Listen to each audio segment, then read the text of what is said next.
जय जगन्नाथ सांग ये मु आलू नहीं कखारू टमाटो जन्नी मंजा नहीं छुई नहीं बुट डाल नहीं चलन तरकारी बनया ये मु तेल देली सोरिष पकईदे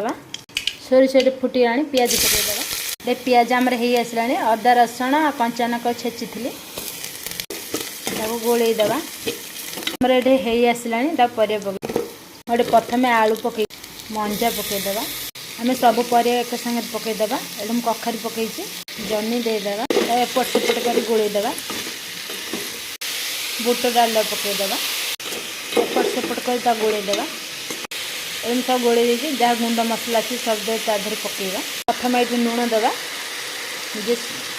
टेस्ट अनुसार लुणटा पकईवा ये हलदी गुंड देती लंका गुंड आम कंचा लंका छेचिक नहीं ना से देखिए लंका गुंड पकईवा धनिया गुंड ये जीरा गुंड नौचे एपट सेपट कर गोलईदे घोड़ईदे मोटे घोड़ुनी बाहर कर देछि मोटे गरम पानी कर गरम पानी दे दूची गोलईदे ये छुई काटी रखी पकईदे टमाटो पकईदे गोलईदे ढाकुड़ी बंद करदे तरकारीटा आमर हो गला गरम मसला पकईदे गोलईदे टे ये तरकारी आमर हो गला